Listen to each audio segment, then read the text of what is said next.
First year philosophy and will present about the origin of philosophy and Is this topic also where you have taken? Is it the part of the syllabus? Where? Louder. Bit louder. We are not audible. So, dealing with the introduction part, the nature of our mind is that we cannot abstain from thinking about what is happening around us. Each people will be having a distinct way of thinking, like one will be thinking in their own unique way, but all of people will be thinking. So the reflective thought of human beings cannot be expected to have one uniform start or to take one uniform turn at a point. Both the original start of the philosophical enquiry and also the interpretations it receives from philosophers cannot be considered ideal as it will depend on his personal outlook and the environment around which he is living. Now, dealing with the sources of philosophical inquiry, I will be dealing with five main sources. First one will be wonder, second will be doubt, third, the pragmatic or humanistic origin, fourth, the love of wisdom, and fifth one is will be the spiritual urge as origin. Dealing with first thing, wonder as origin of philosophy. The Greek philosopher Plato thought that philosophy begins in wonder. When the reflective thought of human mind has been in exercise for some time about the conceptions we have about nature, then the doubts are bound to arise in our mind. But the primitive minds like the ancient Greek mind, when confronted with the bewildering elements of nature, they used to look at it with curiosity and wonder like a child. This childlike Greek named minds had the first incentive to philosophic inquiry. And it's their curiosity that led to them being philosophical subjects. So Aristotle once told that it is owing to the wonder of people that man began to philosophize. This sense of wonder ignites when we encounter something unusual or new that we are not used to, and we want to make sense of what we see around us. And this wonder will lead us to challenge things and ask questions about assumptions, which will lead to answers beyond immediate practical concerns. The second topic will be doubt as a starting point of philosophy. Wonder, we already discussed about wonder as a topic, and here the wonder often prompts us to ask questions, but doubt often pushes us to examine our own beliefs and consider if it is valid or not.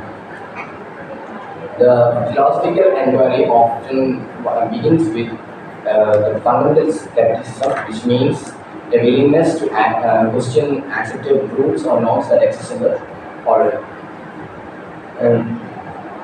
The tradition of doubting philosophers enabled them to consider multiple perspectives and test their own ideas rigorously. Now we are dealing with two of the most famous philosophers, Socrates and Descartes. They had their own methods of doubting. When coming to Socrates' method, he exposed the contradictions in people's belief, forcing them to question their own assumptions. He concluded through his Socratic method that the only true wisdom is in knowing that you know nothing. He emphasized the importance of recognizing our own ignorance to gain wisdom. Now, the second philosopher, Descartes, he used systematic doubts to question things that is happening around him. His method is known as Cartesian skepticism, and from his method, he concluded that cogito ergo sum, which means that I think, therefore I am, and he considered that as the one immutable truth, the truth that cannot be questioned. Now, in philosophy, Descartes' radical doubt served as an example of how questioning our assumptions or already existing things can lead to functional insights. And in philosophy, doubt is not a sign of weakness, but it is a sign of or tool for deepening our own understanding about the concepts of knowledge, reality, and truth. Next topic will be pragmatic or humanistic origin. From ancient times, mere curiosity and our consciousness in our own beliefs was not just the basis of philosophy. Pragmatism is a line of thought that has simulated modern minds, and this spirit of pragmatism consists in it that nothing should be done for its own sake, but for extending the fruitful activities. And philosophy also has a pragmatic origin, and it can be considered to be driven by our desire to solve our real life problems and also understand the human experiences and suffering. And when we consider about the pragmatic origin, we can consider Buddha's philosophy as an example. Buddha started to philosophize, and Buddha's philosophy emerged from his search to alleviate human suffering or to reduce the human suffering. His Four Noble Truths and Eightfold Path were the responses to the questions about the practical, about the human suffering, about how to overcome the human suffering. And considering this in philosophy, in this sense, we can consider it as something about just a theoretical subject, but something that dive into improving the human life. If we are to philosophize something, or we are to gain knowledge, then it must also be in its practical interest and its fulfillment, not just at the starting point, but also for the final goal. Then in this basic making philosophy, making practicalism as the basis of philosophy led to the origin of the modern thinking of humanity.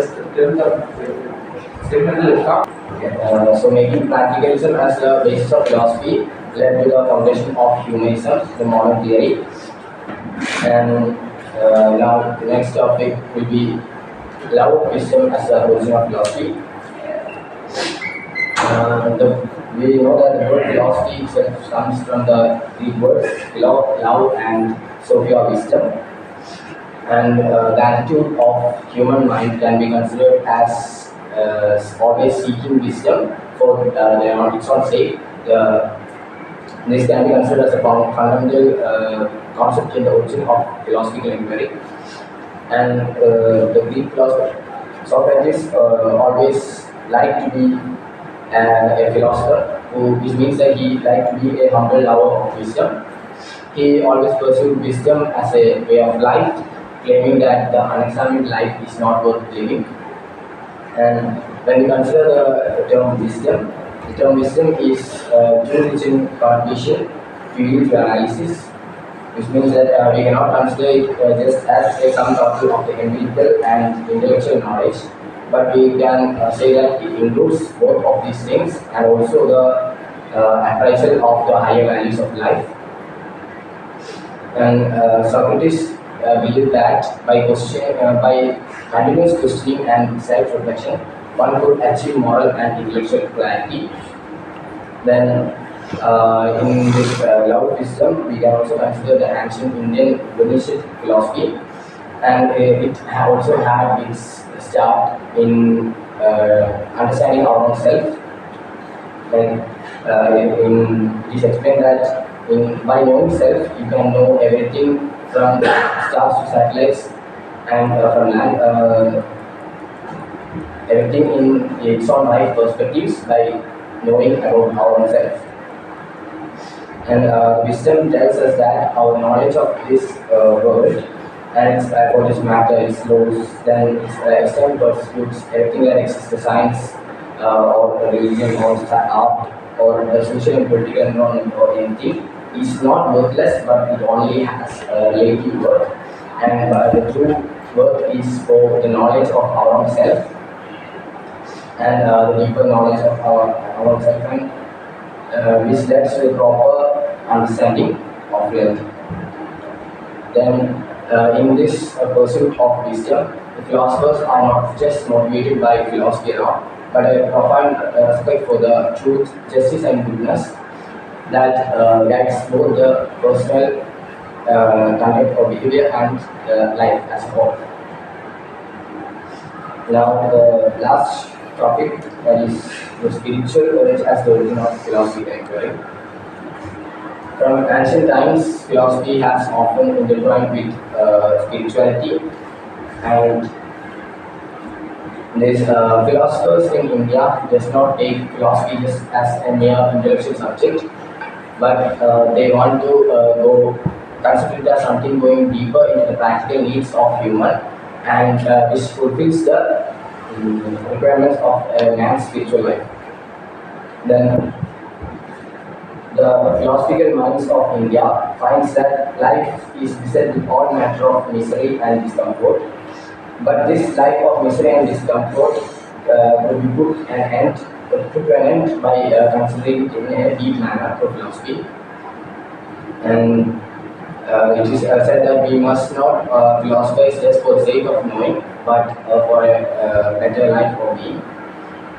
In Western philosophy also, some medieval Christian philosophers like St. Aquinas and St. Augustine have intertwined spirituality with Christianity and seek to reconcile reason with faith. Now, coming to the conclusion, we can consider that as philosophy is the nature of philosophizing or having curiosity to wonder is the nature of humans itself. We can consider that the reflective thinking of philosophy is as old as human mind. And we also saw that philosophy has multiple sources of origin. Our own human characteristics like the curiosity, wonder, and our seeking of wisdom can be considered as playing an important role in the philosophical inquiry. And the pragmatism or humanistic origin and our urge for spirituality can also be considered as the fundamental reasons for origin of philosophy. And my reference is Principles of Philosophy by Ali Mohan Bhattacharya.